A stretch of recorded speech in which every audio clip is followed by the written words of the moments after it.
नमस्ते, आप सभी का स्वागत है आज के इस रात्रिकालीन संस्करण में। और जैसा कि आप जानते हैं पीएफआई हर स्थान पर चर्चा में है। तो ये पीएफआई का क्या कारनामा है, क्या करना चाहती थी, क्या कर रही है, इसके लिए हमारे साथ हैं colonel RSN Singh ji. RSN Singh ji, आपका बहुत बहुत स्वागत है आज के इस कार्यक्रम में। मैं आपसे ये जानना चाहता हूँ जी। कि ये पीएफआई जो है, इसको सबसे पहले मुझे ये बताया गया कि 2017 में डीजीपी की जब कॉन्फ्रेंस हुई थी, तब केरल के जो डीजीपी थे, उन्होंने इस पे एक प्रेजेंटेशन किया था।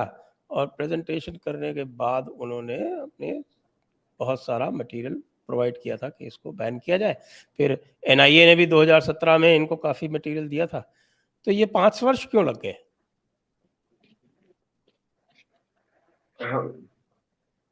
मेरा अपना मानना है या मेरी अपनी समझ है कि ये वक्त इसलिए लगा, शायद एक बहुत बड़ा कारण हो सकता है कि जहां तक जिहादिज्म का मामला है, तो उसमें दक्षिण भारत हमारे आम भारतीय के कॉन्शियसनेस में ये बात नहीं थी कि वहां के लोग भी रेडिकलाइज्ड हो सकते हैं, क्योंकि लोगों ने इतिहास पढ़ा नहीं और पढ़ा तो समझा नहीं। और मालाबार नहीं ये पड़ा। लोग शायद मालाबार नहीं पढ़ा, उनको ये नहीं मालूम था कि ये खिलाफत मूवमेंट क्या हुआ था, जिसको ये कैलिफेट मूवमेंट बोलते थे। अब गांधी ने खुद उसको सपोर्ट कर दिया था, ठीक है। एक्चुअली आप देखिए तो वो कैलिफेट मूवमेंट में गांधी ने तो दो नेशन थ्योरी का तो उन्होंने एंडोर्समेंट वही कर दिया था जिस दिन उन्होंने जी। Caliphate movement, actually he is the architect of two nation theory, ठीक है। तो वो सब हुआ था, और आपके प्रोग्राम में पहले भी मैंने इस बात पे बहुत चर्चा की है कि खिलाफत मूवमेंट में क्या हुआ था, किस तरह से 38 लोगों को एक ही दिन में सर तन से जुदा किया गया था, एक ही कुएं में डाल दिया गया था उनकी लाशों को, और कितने लाखों लोग का पलायन हुआ था, one of the biggest exodus that time in 1921, ठीक है। तो ये सारी बातें ये और एनी बसंत ने इसके बारे में लिखा बड़े पुरजोर तरीके से, इसके बारे में बड़े विस्तार से अम्बेडकर साहब ने लिखा। वहां के जो डिप्टी कलेक्टर थे उन्होंने एक बहुत बड़ा एक बहुत, I think his name was Radha Krishnan और समथिंग, उन्होंने पूरी रिपोर्ट लिखी है। तो ये सिलसिला जो रेडिकलाइजेशन का है वो बंद तो हुआ नहीं था। फिर 70 में आप आते हैं तो देखिए कि उस समय 70 में ऑयल बूम हुआ। ऑयल बूम हुआ तो यहाँ से ये जितने लोग थे अपने मुसलमान भाई केरल से और दक्षिण भारत के और हिस्सों से वहां भारी मात्रा में गए और पूरी तरह रेडिकलाइज्ड हो गए। और जब आपके पास पैसा होता है और आपकी मानसिकता भी वैसी ही रहती है, तो थोड़ा वो एक सेंस ऑफ सुपीरियोरिटी कॉम्प्लेक्स कहिए, या वो इम्पीटस देता है आपके पूरे फंडामेंटलिस्ट थॉट को। क्योंकि उस समय तो ऐसा था, अरब देशों का ऐसा रवैया था कि अब दुनिया में बस अब तेल तो कभी खत्म होने वाला है नहीं। और ये भी यहाँ पे सोचे तेल और सोना और जिहाद वाज अ टेरेबल मिक्स, ठीक है ना। तो ये इसलिए यहाँ पे ये नहीं हुआ। तो जब देखिए आप बात कर रहे 2017 की, मुझे याद है कि मैं 2009 में मैं सबसे पहले आर्टिकल लिखा था। 2009-10 में ही एक सीएनईबी, एक सीएनबीसी टेलीविजन होता था हिंदी का, वो राहुल देव उसके एडिटर इन चीफ थे। तो एक डिबेट में मैंने पूरी मतलब उसको अपना विश्लेषण दिया था पॉपुलर फ्रंट ऑफ इंडिया के बारे में। तो एक बिहार का नेता है, वो एनसीपी का वो नेता है, he took an objection to it. और मुझे लगा कि ये बिहार का नेता, ये ये इतना इसको कष्ट क्यों हो रहा है पॉपुलर फ्रंट ऑफ इंडिया को के बारे में। तो ये कोई नई बात नहीं है। अब जब तक ये वहां पे सेंटर्ड था, केंद्रित था, ये आपको केरला, तमिलनाडु, कर्नाटका में, तब तक लोगों का शायद ध्यान गया नहीं, क्योंकि उस समय ज्यादा जो फोकस था हमारा वो जम्मू एंड कश्मीर में था। और ये देखिए, आप इसको इस तरह से देखिए कि 2004 और 2008 के बीच में आपको याद होगा कि कितने बॉम्ब ब्लास्ट हुए। हिंदुस्तान का शायद ही कोई ऐसा शहर था, महत्वपूर्ण शहर, जहां पे बॉम्ब ब्लास्ट ना हुआ। वाराणसी, अयोध्या, जयपुर, दिल्ली, पुणे, बॉम्बे, हैदराबाद, बंगलुरु, इत्यादि इत्यादि। ठीक है, तो ये पूरा वो कवर्ड था। And that was the time when the rise of popular Front of India took place. उस उस वातावरण में, और उस वातावरण को तैयार करने में आपको मालूम है कि उस समय की जो राजनीतिक व्यवस्था थी उसका बहुत बड़ा हाथ था। वो सारे जो ये बॉम्ब ब्लास्ट किए जा रहे थे, और आप जहां जयपुर में है वहां आपको मालूम है कितना बड़ा बॉम्ब, वो सिर्फ एक जी, हिंदू टेरर बनाने की, मतलब वो एक एक तैयारी वो हो रही थी टुवर्ड्स 26/11। तो उस समय ये देखिए इनका मर्जर होता है। आपको मालूम है, सही तो इतिहास की बात है, नाम बड़े इनके फैंसीफुल थे इन फंडामेंटलिस्ट के, national development front, Karnataka, dignity forum, इस तरह के नाम थे इनके। गोवा में सिटीजन्स फोरम, राजस्थान में सोशल एंड एजुकेशनल समथिंग, इस तरह बंगाल में नागरिक सुरक्षा समिति, नेम्स ऑफ दिस नेचर। तो ये सब जब बना तो ये फिर धीरे धीरे धीरे ये फैलते गए, और दे टुक द वेस्टर्न रूट।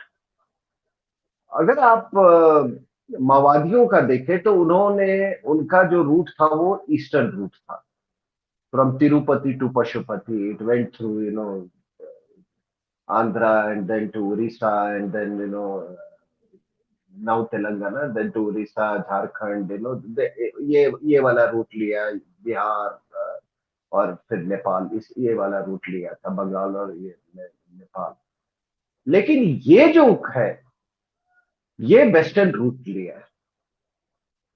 और वेस्टर्न रूट आपको जैसे केरला से ये पहुंचा तमिलनाडु, तमिलनाडु से भी फिर ये कर्नाटका, कर्नाटका से गोवा, गोवा से फिर इस तरीके से होते हुए आपके Rajasthan, and then on to finally to Shaheen Bagh, and now to on Patna.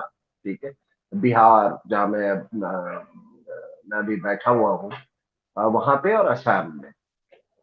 अब फर्क क्या है, मैं लोगों को ये भी समझा दूं आपको कि दो तरह के जिहाद हमारे ऊपर अभी इम्पैक्ट कर रहे हैं। एक जिहाद जो पाकिस्तान मिलिट्री इंटेलिजेंस एस्टेब्लिशमेंट द्वारा प्रायोजित है, और दूसरा जिहाद जो कि अल कायदा, आईसिस का जिहाद है। ठीक है, वो रेस्ट। तो ये जो मिलिट्री इंटेलिजेंस एस्टेब्लिशमेंट वाला जो है वो, it is generally focused on Kashmir and Punjab, mainly Kashmir and partly Punjab. ठीक है, और ये जो अल कायदा वाला है और इस्लामिक स्टेट वाला है, ये आपके साउथ इंडिया में ये बहुत ज्यादा ये सक्रिय है। और इसमें कोई शक की बात नहीं है कि पॉपुलर फ्रंट ऑफ इंडिया एक एफिलिएट है अल कायदा का। और मैं नहीं कह रहा हूँ, केरला की पुलिस ने खुद ये केरला के हाई कोर्ट को ये बताया था। अब जब दीक्षित साहब हाई कोर्ट और ये लॉयर्स की बात आती है तो देखिए, मेरा अपना मानना है कि मैं अभी टीवी डिबेट्स में भी जाता हूँ तो 3-4 लॉयर, दो दो लॉयर बैठा देते हैं, मुस्लिम, वो मुस्लिम लॉयर। और कहने को कहते हैं कि पॉपुलर फ्रंट ऑफ इंडिया का कुछ मजहब से नहीं लेना देना है, बट आई डोंट नो क्यों मुस्लिम लॉयर ही उनको रिप्रेजेंट करते हैं, ये भी मुझे बात नहीं समझ में आती है। ठीक है ना?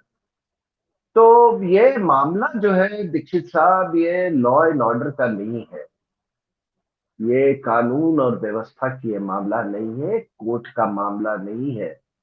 It is an internal security threat to the country, जिसको हम लोग थर्ड फ्रंट बोलते हैं। तीसरा मोर्चा, उन्होंने नेशन के अगेंस्ट वॉर डिक्लेयर कर दिया है। They are enemies of the nation. It's not a matter of law and order, for God's sec.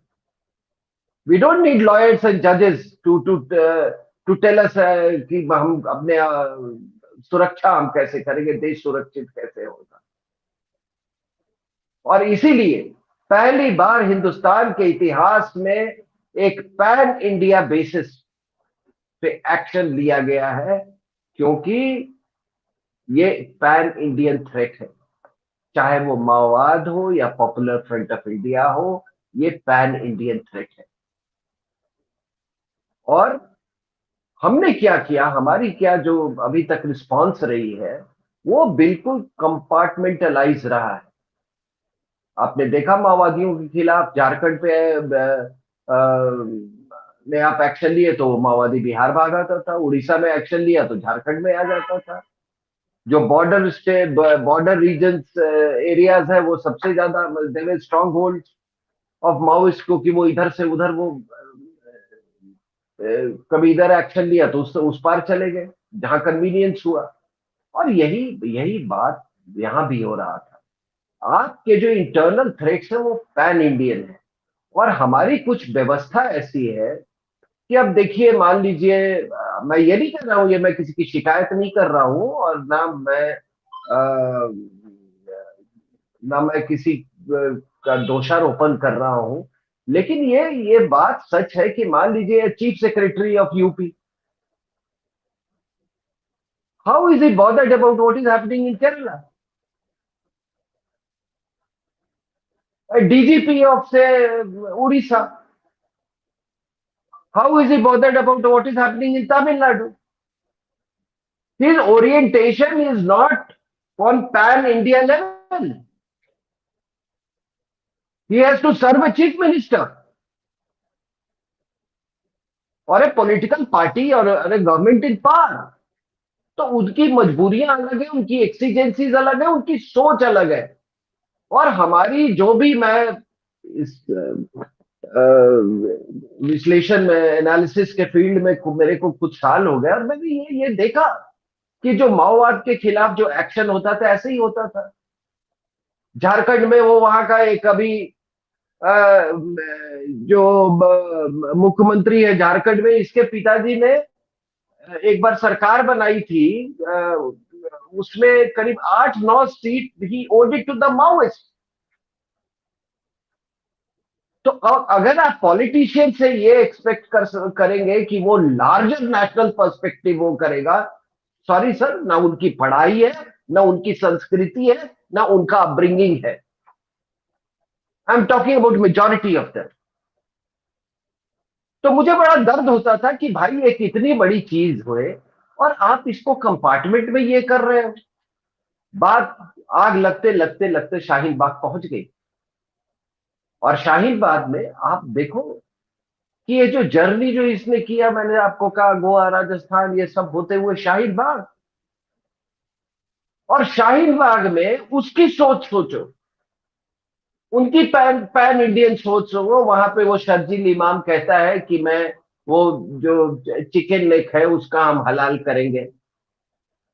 Look at his pan Indian thinking. अब बात पहुंचते पहुंचते पटना पहुंच गई सर। पटना में रेड हुआ,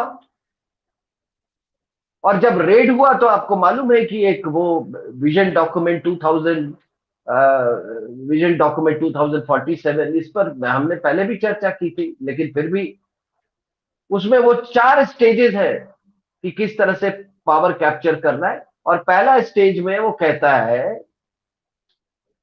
कि हम हिंदुस्तान में कभी भी हम बहुमत में नहीं थे, हम अल्पमत में ही रह के हमने हिंदुस्तान पे राज किया। और आज अगर 10% मुसलमान भी पॉपुलर फ्रंट ऑफ इंडिया से जुड़ जाते हैं तो हम इन कायर हिंदुओं पर फिर राज स्थापित कर सकते हैं। ये विजन डॉक्यूमेंट, बाकी उस पर मैं नहीं जाऊंगा, स्टेज 2, स्टेज 3, स्टेज 4 पे। Stage 4 is final capture of power, ठीक है ना। उसके बाद बिल्कुल आर्म फोर्सेस और उसको सबको बदल देना, जो सिक्योरिटी apparatus है, दैट इज द स्टेज 4। तो ये इनकी मानसिकता है। अब पैन इंडिया का आप सोचिए कि 4-5 लोग केरला और तमिलनाडु से उठ के आए पटना में कि मोदी साहब का विजिट होने वाला था, उसमें मतलब दे वांट टू मेक वो असैसिनेशन बिड करना चाहते थे, उस पे पहले भी किया था। और मैं आपको एक और बात बता दूं, एक इंटेलिजेंस में रहने के नाते, चाहे बहुत सारे कारण देते, मतलब लोग एडवांस करते हो ये सरकारें बदलने की, एक मेन कारण ये है, ये ग्लोबल जिहादी ऑर्गेनाइजेशंस का भी।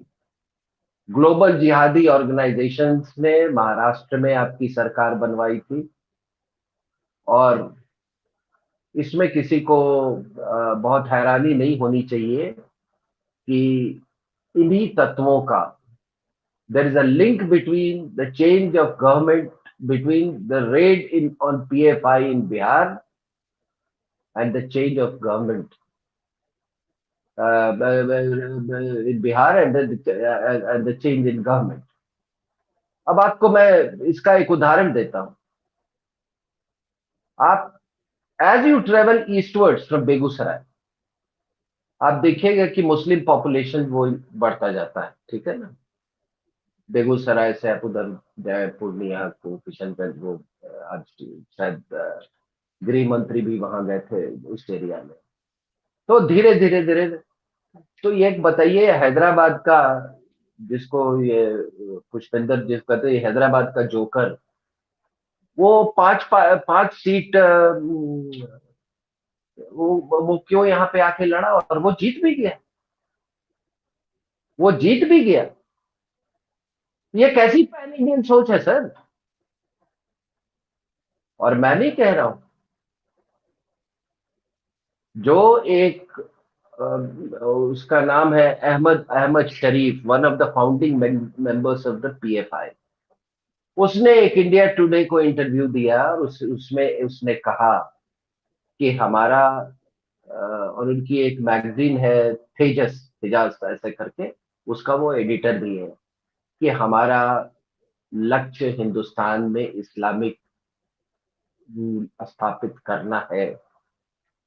और अभी मैं एक टेलीविजन डिबेट पे था, अब वही कोई एक वकील, मुसलमान वकील ले आए थे, वो कह रहे थे नहीं हम तो एसडीपीआई के हैं, हमारे पीएफआई से कुछ लेना देना नहीं है। तो फिर मुझे कहना पड़ा कि जो लश्कर ए तोयबा और जमायतुल दावा का रिश्ता है, वही यहाँ पर एसडीपीआई और पीएफआई में। तो बात पहुंचते पहुंचते शाहीन बाग तक पहुंच गई। शाहीन बाग में आपने देखा, उसमें कई तत्व तत्व मिल गए, उसमें टुकड़े टुकड़े गैंग भी था, उसमें चर्च भी था, उसमें माओवादी भी थे, कोई खलिस्तानी जो था वो लंगर भी चला रहा था उस समय। तो ये, और उसके बाद राइट्स हुए, इंटेलिजेंस ब्यूरो का एक आदमी मारा गया, एक लड़का मारा गया, ठीक है। तो आग आग तो बहुत पहले से लगी हुई है। आज जो कार्रवाई हुई है, ये कार्रवाई कम से कम 10 साल पहले हो जानी चाहिए, लेकिन उस समय एनआईए नहीं था, शायद, हो सकता है। लेकिन ये थर्ड फ्रंट की लड़ाई है। और मुझे इस बात की एक खुशी भी है, एक संतोष भी है कि पहली बार, जैसा मैंने कहा, कि हिंदुस्तान में इस तरीके से कि एक पैन इंडियन थ्रेट को पैन इंडियन तरीके से उसको डील डील किया गया है। और ये इंटरनल सिक्योरिटी को सर, पता नहीं क्या कानून किस तरह से लाया जा सकता है, इसको कभी भी लॉ एंड ऑर्डर के दायरे में नहीं रखना चाहिए। अगर आपको जरूरत हो तो आप कानून में बदली उसको अब आप ये जब हम उसको थर्ड फ्रंट कह रहे हैं, तो फिर उसमें उस वो ठीक है, रूल ऑफ लॉ होगा, लेकिन कोई लॉ ऐसा भी नहीं हो सकता है कि वो रिस्ट्रिक्ट करे किसी को, हमारे एक्शंस को, in the interest of the nation. बिना सिक्योरिटी के तो जुडिशरी भी नहीं फंक्शन कर सकती है। So to that extent I am very very happy and very satisfied कि ये जो पूरा ये हुआ है। अब आज एक बात हुई कि भाई ये आज इन्होंने फ्लैश फ्लैश स्ट्राइक किया, पॉपुलर फ्रंट ऑफ इंडिया, जो कि कानून के तहत में गलत है, they have to give notice. इसी पे चर्चा हो रही थी। तो मैंने कहा कि ये फ्लैश डे कोई नई बात नहीं है। 2012 अगस्त कि आप वो करें, अपना यादाश्त वहां तक ले जाए। इन्होंने क्या किया था? They generated 60 million messages, 60 million messages इन्होंने जनरेट किया था। और 30,000 अपने नॉर्थ ईस्ट के अपने जो बासिंदे थे उनको बंगलुरु से इन्होंने एक्सोडस करवाया था। और उन्होंने कहा कि आपने जो असम में किया, जो रोहिंग्या के साथ किया, हम उसका बदला ले रहे हैं।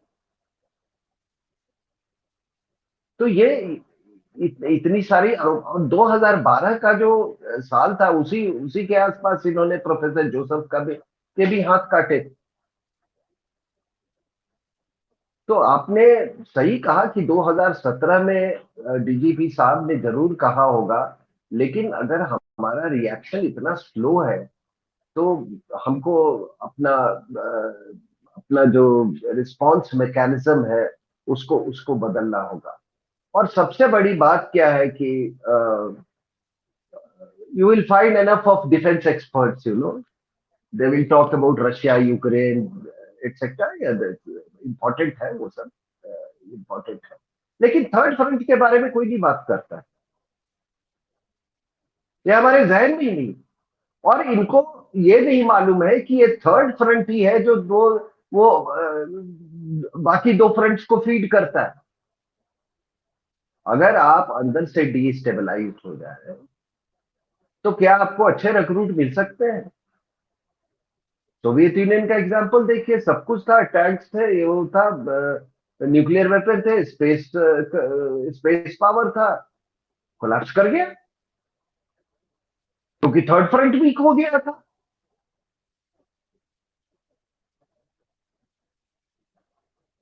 तो ये सारे जो ये जो पीएफआई का बाकी चीजें तो सबको मालूम है कि ये सेक्स स्लेव्स कैसे बनाते थे, लव जिहाद का कैसे, अच्युतानंदन ने क्या इनके बारे में कहा था, ये सबको मालूम है।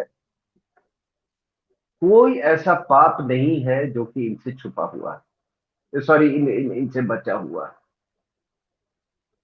और अब क्या हुआ है कि ये जो मैं आपको ये बता रहा था कि बेगूसराय एंड ईस्टवर्ड, आप जाइए, अब वो धीरे धीरे अल कायदा में ये दो चार बोंगाईगांव, बापरेटा, धुबरी, ये सारे जो ये हैं, दैट हैज बिकम दी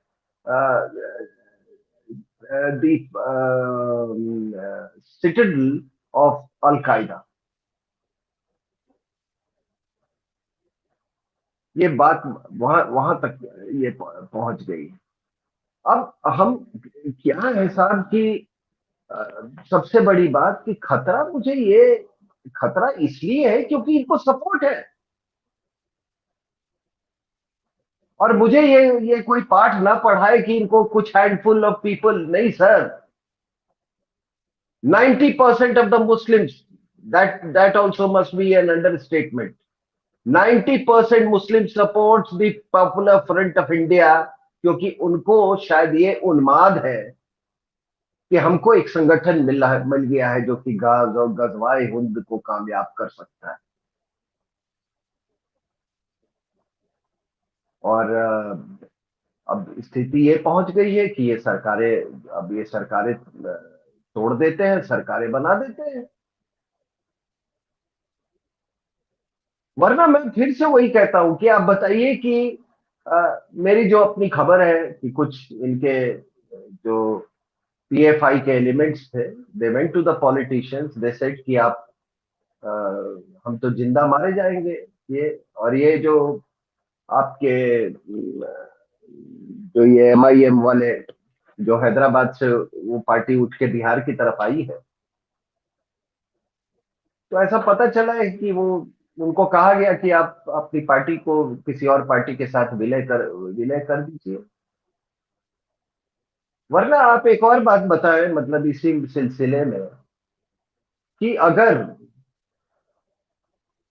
अगर इनका इन्फ्लुएंस नहीं होता तो ये दरभंगा मॉडल, मधुबनी मॉडल, इशरत जहां ये इसकी बेटी, बिहार का मुख्यमंत्री पाकिस्तान घूमने जाता साहब।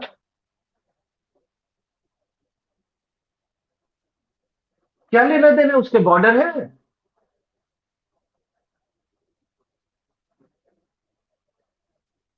Does Bihar have borders with Pakistan?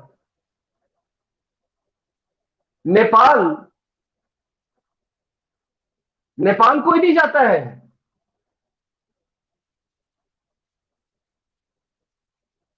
जबकि हमारा 500 से 600 किलोमीटर इनका बॉर्डर है। So many issues with Nepal.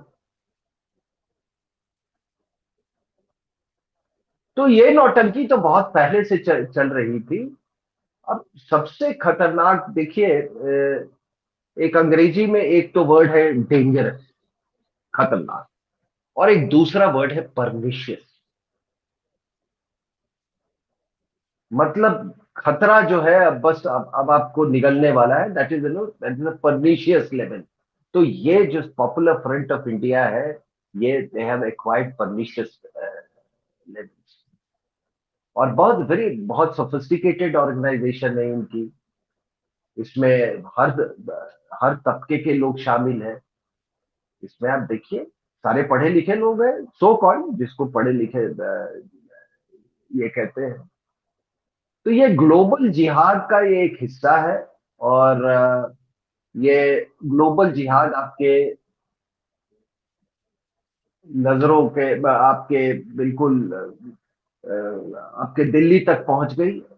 ठीक है, उसका आपने एक वो क्रूर रूप देखा आपने शाहीन बाग में, और उसके बाद वो राइट्स पे ये हो गया।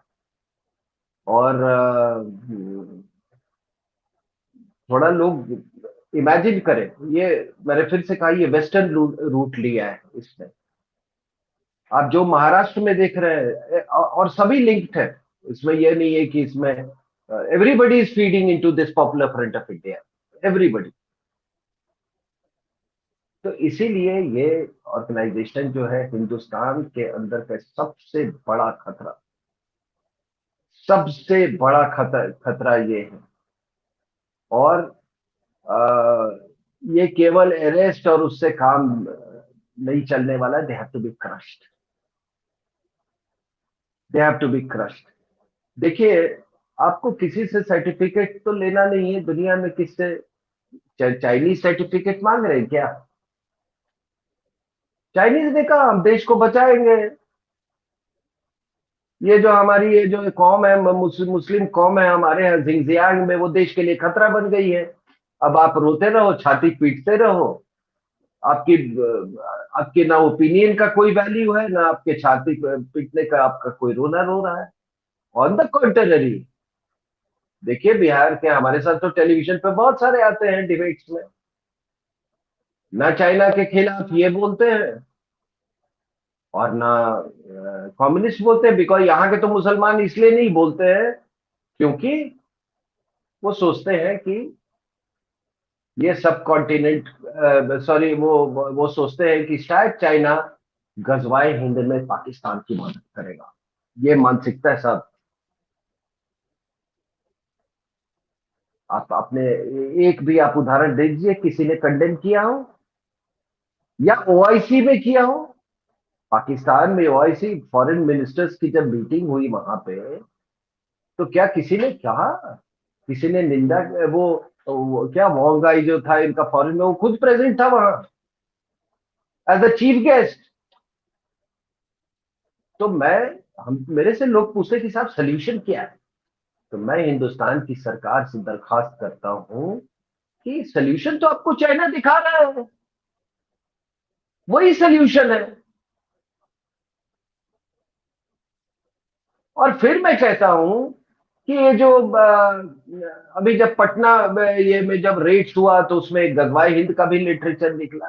भाई, मैं बार बार कहता हूं कि ना गजवाए ब्रिटेन है, ना गजवाए फ्रांस है, न गजवाए जर्मनी है। ठीक है, गजवाए हिंद है।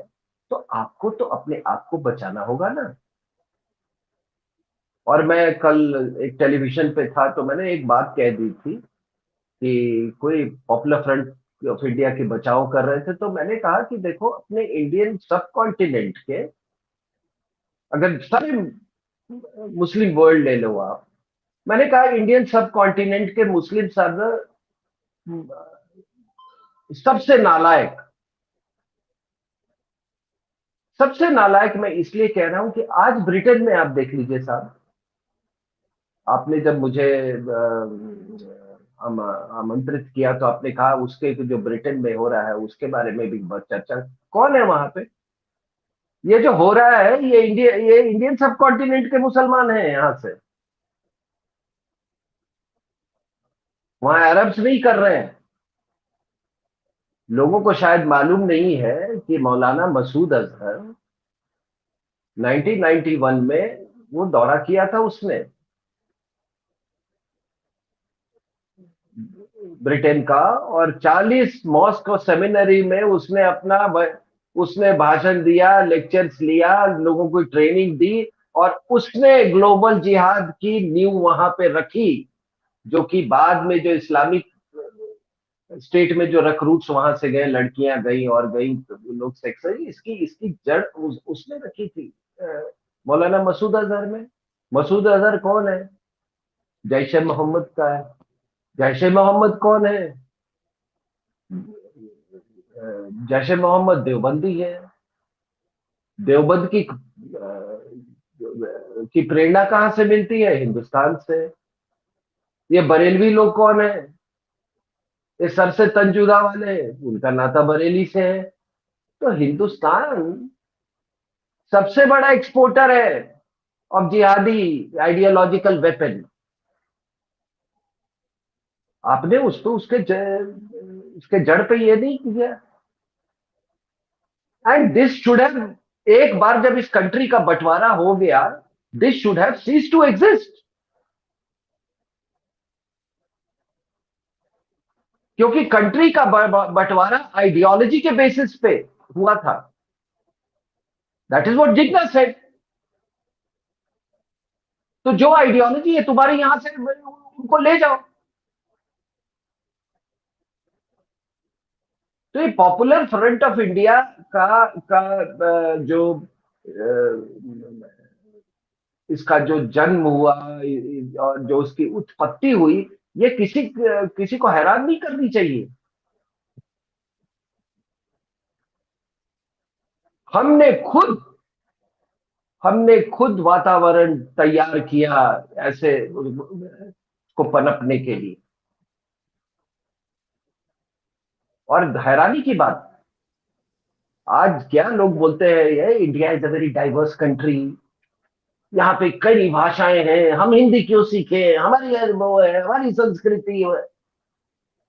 यार, ये डाइवर्सिटी ये देखने को तो नहीं मिलती है। केरला केरला का देखो, केरला का आदमी चल के आ रहा है जिहाद के नाम पे, इधर पटना में प्राइम मिनिस्टर को टारगेट करने। केरला वाला भी उर्दू सीख रहा है, उर्दू बोलता है। मैं हैव सर्व्ड इन चेन्नई, वहां का मुसलमान भी वो सो कॉल्ड उर्दू बोलता है। कर्नाटका वाला भी उर्दू बोलता है। सारे उर्दू बोलते हैं सर। हेलो, आप मुझे सुन पा रहे हैं? बंगाल में, जी जी जी, अच्छा, वो आई कैन हियर मेरी यू। आवाज़ उधर जा रही थी। तो मैं इसमें ये बस ये आपसे ये जानना चाह रहा था कि ये बात जो है ये बिल्कुल हमें स्पष्ट दिखाई पड़ रही है। लेकिन ये जो जिहाद के अलग-अलग डायमेंशंस हैं, क्योंकि हमारा जो पूरा का पूरा जो तबका है या हमारा जो सिस्टम है, वो इसको केवल टेरर के रूप में अ, इसके रूप में देखता है। वो ये नहीं देखता कि ये पूरा जिहाद है, ये जिहाद का कॉन्सेप्ट समझता भी है या नहीं समझता है, ये भी मुझे डाउट है। नहीं, आपने बिल्कुल सही कहा कि अगर आप जिहाद का, अगर इसके पहले कि कोई जिहाद के इतिहास के बारे में नहीं बताता था इंडियन सब कॉन्टिनेंट में, अ, जिहाद अभी अगर मॉडर्न एरा में आप देखें जिहाद का, तो वो उस समय 1831-32 की वो बात है, जब वो सैयद अहमद बरेलवी बरेलवी जो बालाकोट से जिसने रंजीत के सिंह के खिलाफ जिहाद की थी, वो बड़ा जिहाद वहां किया से था। ये शुरू हुआ। वो वहां से शुरू हुआ 1857 में, और जोर पकड़ा। बुनियाद वही थी। 1857 का द जिहादी component was a very heavy component. वो ठीक है, उन्होंने कुछ ऐसे ये थे, कुछ हमारे भी स्टेट्स अफेक्टेड थे, कुछ रूलर्स अफेक्टेड थे, सबको वो एक वो था, लेकिन उसमें इनका जिहादियों का ये हमेशा यही वो था, उनकी मंशा यही थी कि यहाँ पर इस्लामिक बहादुर शाह जफर को यहाँ बैठाना है, मुगल बिल्कुल, राज को रिस्टोर मुगल करना है। मुगल एम्पायर को वापस लाना। ठीक है सर। तो वो चलता रहा। जब इनको बहुत धक्का लगा, तब आपको मालूम है कि देवबंद वगैरह की स्थापना हो। फिर ये कुछ दिन शांत रहे। फिर कुछ लोगों ने कहा यार अंग्रेजी अंग्रेजी भी बोलना सीख लेते हैं, शेरवानी तो वो अलीगढ़ मुस्लिम यूनिवर्सिटी वो सब हुआ। लेकिन फिर 1903 1904 के बाद ये फिर से शुरू हुआ है ये जिहाद, और ये जिहाद बिल्कुल थमा नहीं है। दो चीजें साहब, जो अंग्रेज जो व्यवस्था छोड़ के यहां से गए, हम कहते हैं ना कि ट्रांसफर पावर हुआ तो सब कुछ हुआ। उधर से अंग्रेज गोरा निकला, उसी घर में ऑफिस में वो चपरासी वही रहा, घंटी भी वही रही, फाइलें भी वही रही, सब कुछ वही रहा है, सारी व्यवस्था वही रही। बस बस वो घुस गए अंदर में, उसमें। तो एक तो वो हमने इनहेरिट किया, और दूसरा ये जो पूरा जो सिस्टम जो था मुस्लिम्स का, डिड वी चेंज इट? हमने क्या बदला क्या मतलब होता है साहब कि एक अक्रांता आपके आया, उसकी बनाई हुई शिक्षा व्यवस्था को आप इस तरह से उसको ग्रहण करें, उसको इस तरह से बढ़ावा दें। That is what when India first became independence. ये जो आप कह रहे हैं ना, ये जिहादीकरण का कुछ नहीं बदला। आप मौलाना आजाद से एक्सपेक्ट करते हो, मौलाना से कि वो मदरसा में रिफॉर्म करेगा वो, या किससे नूरुल हसन से आप एक्सपेक्ट करते हो कि मदरसा में रिफॉर्म करेगा?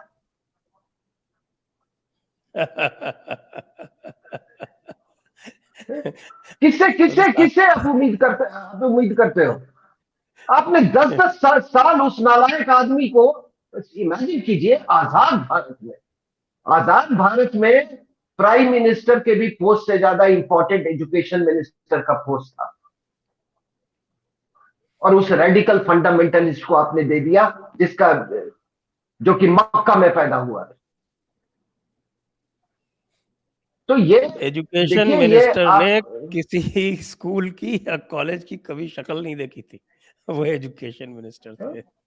नहीं, मैं ये कह रहा हूं कि सारी व्यवस्था है। तो हमने हमने कभी कोशिश किया, हमने कभी एफर्ट लगाया कि लोगों को, मतलब एक स्ट्रीम में लाया जाए for the purpose of nation building. कैसे नेशन बिल्डिंग हो सकता है साहब? तो इसमें कोई हैरानी की बात नहीं कि पॉपुलर फ्रंट ऑफ इंडिया किसी के हाथ काट देती है। पॉपुलर फ्रंट ऑफ इंडिया वो फ्रीडम मार्चेस वो निकालती है। पॉपुलर फ्रंट ऑफ इंडिया को आज इतनी भारी सपोर्ट है। मैं कह रहा हूं it is the darling of the Muslim community of India. Let me tell you this. आज सबसे ज्यादा दर्द उनको हो रहा है, कोई हो। है तो, लेकिन ना, देवबंदी और बरेलवी वाले जो हैं आपके फिरके, वो चुप बैठे हैं, क्योंकि इनमें ज़्यादातर जो तादाद है पीएफआई में, वो अहले हदीस वालों की है। तो उनको ये लग रहा है कि अहले हदीस अगर डाउन होती है तो उनको अच्छा लग रहा है शायद, इसीलिए ओवैसी नहीं बोला अभी तक, आपके जमात उलमा हिंद नहीं बोले, देवबंद वाले नहीं बोले, कोई नहीं बोल रहे। सर ये दुकानें हमने बहुत देखी हैं, और ये दुकानें पैरेलल चलती हैं, और दुकानें कब कब ये आपस में मिल जाते हैं, ये मैंने नौटंकी बहुत देखा है, ठीक है ना। अब हमने लश्कर ए तोयबा इज अहले हदीस, लश्कर जैश तैयबा ए अहले हदीस मोहम्मद इज देवबंद। जैश ए मोहम्मद इज देवबंदी, ठीक है ना। Taliban is Deobandi. क्या आपस में मारकाट करते हैं क्या? अरे ये बहुत पहुंचे हुए कलाकार है सर, ये इनको कम ये मत कीजिएगा। इनके अलग अलग दुकानें हैं। अब जैसे वो कैसे बिनौरी मॉस्क जो है आपका उधर कराची के पास में, वो एक अलग दुकान चलती है उधर, यहाँ भी ये बहुत सारी दुकानें चल रही है। सर प्रॉब्लम क्या है कि ये इनकी दुनिया ही एक अलग दुनिया है सर। और मैं आपको बता रहा हूँ, ये अभी आपने जो ग्रेट ब्रिटेन में देखा, ये जी। कुछ नहीं, ये सब कॉन्टिनेंट का इको है सर। ये सब कॉन्टिनेंट का इको है, और कुछ नहीं। What social media has done is कि it has dissolve borders. It has dissolve borders. तो जो आपके सब कॉन्टिनेंट में हो रहा है, ये जो मंदिरों पे अटैक हुआ, मंदिरों पे इसलिए अटैक हुआ क्योंकि आपका ये ज्ञान वापी मॉस्को वाला चल रहा है इतनी जोर शोर से, तो वहां पे अटैक हो गया। अब अंग्रेजों ने क्या किया वहां पे, कि वहां पे जैसे हिंदूज का गेटोज है, सिख्स का गेटोज है, वो गेटोवाइजेशन।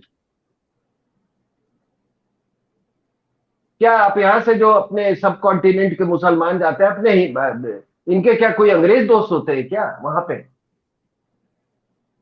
कोई सोशल इंटरेक्शन होता है कभी अंग्रेज से इनके साथ? कभी नहीं, इतने सालों के बाद भी नहीं। तो एक उसी में एक मिनी पाकिस्तान बना हुआ है वहां पे, मिनी मिनी वो एक हिंदुस्तान बना हुआ है, और यहाँ की नैरेटिव इट प्लेज आउट। वही हुआ है वहां पे। और आप ये देखेंगे कि चाहे हिंदुस्तान, ये अभी तो ग्रेट ब्रिटेन में हुआ है, कनाडा में भी होगा। अब तो वहां देखा ही ना, खालिस्तानियों को लेके जो हुआ है वहां भी होगा, बिकॉज सोशल मीडिया है डिसॉल्व बॉर्डर्स। तो इसीलिए किसी को कोई हैरानी नहीं होनी चाहिए। अब पूरे यूरोप से लोग जा रहे हैं इस्लामिक स्टेट को फाइट करने, और आप कह रहे हो कि हम लोग ये क्यों हो रहा है, सुहादपूर्ण हमारा वो वातावरण बन रहा है। यार आपके कहने से थोड़ी सुहादपूर्ण ये होगा। और ये जो ब्रिटिश पॉलिटिशियंस जो है, ये कभी भी डायरेक्टली नहीं इंटरैक्ट करते हैं मुस्लिम से या हिंदू से, ये कम्युनिटी लीडर्स के थ्रू करते हैं। सो एज अ रिजल्ट, जो जो खाई है, वो खाई बढ़ती जा रही है, और वो सोशल मीडिया के खाई तो कारण ये वो खाई बढ़ाना ही चाहते हैं। वो कब चाहते हैं कि आपके ये जो मुस्लिम लीडर्स हैं वो तो चाहते हैं कि खाई जितनी बढ़े उतनी अच्छा है। जितनी खाई बढ़ेगी उतनी उनकी नेतागिरी चलेगी, उतने तो उनकी सर मैं तकलीफ कभी होगी। कभी कभी नहीं, मुझे तो इस बात का मतलब, आई टेंड टू बिलीव कि जो ये सिविलाइजेशनल वॉर की जो थ्योरी है, वो कई हद तक सच है सर। हम ये हो रहा है हमारे सब कॉन्टिनेंट में, ये हो रहा है। अभी तक हिंदुस्तान में जो अभी तक जितने थ्रेट्स हुए, मैंने माओवादियों का बोला ना कि कहां से शुरू हुआ, तो साउथ इंडियन करके थोड़ा ऊपर से वो तिरुपति टू ये करके। But look at this threat started all the way from Kerala, and from Kerala it travels to Colombo, and from Kerala it goes to Syria, from Kerala it goes to Afghanistan, and then it takes this route. रास्ते में सबको अपने में सम्मिलित किया, जहां पर इनको जहां पॉसिबल हो सका वहां पर इन्होंने सरकारें बदल दी। उसने कहा है ये आपके क्या बोलते हैं, इसका नाम लिया मैंने, अहमद शरीफ का। उसने कबूल किया कि हमको मिडिल ईस्ट से पैसा आता है। आपके दिल्ली के सरकार में लोग, क्या अमनुल्लाह का कोई रिश्ता नहीं है पॉपुलर फ्रंट ऑफ इंडिया से?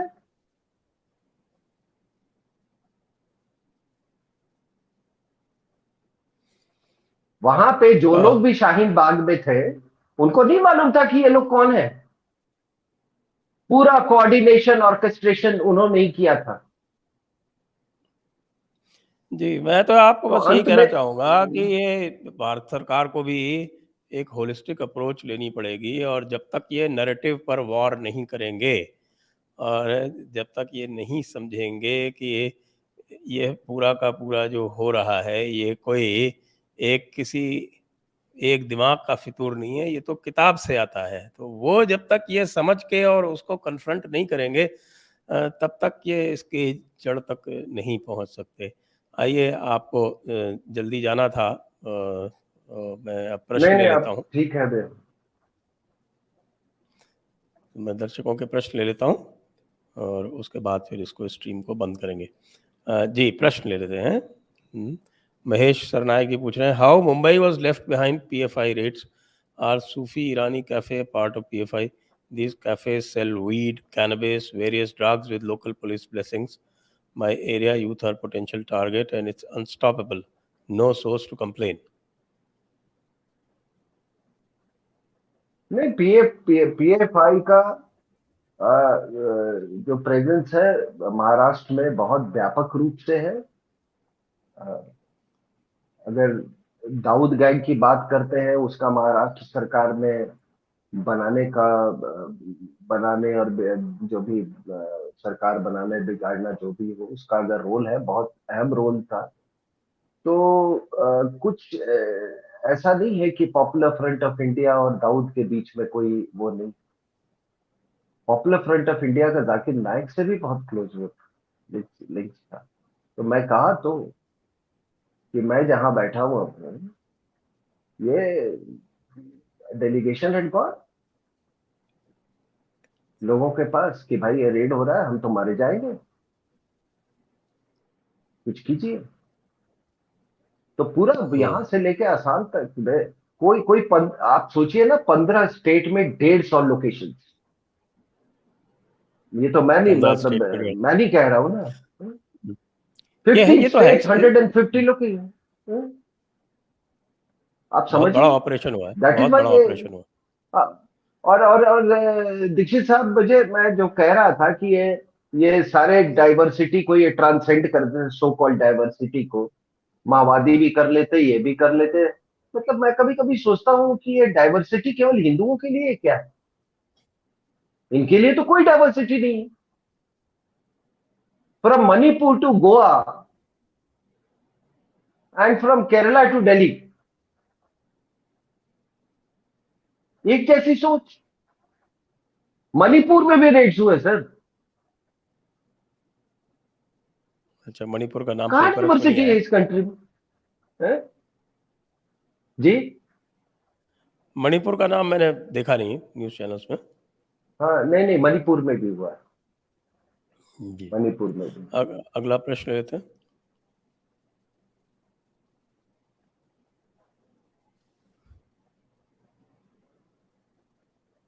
नीतीश जी पूछ रहे हैं, BJP is know confuse sorry, party.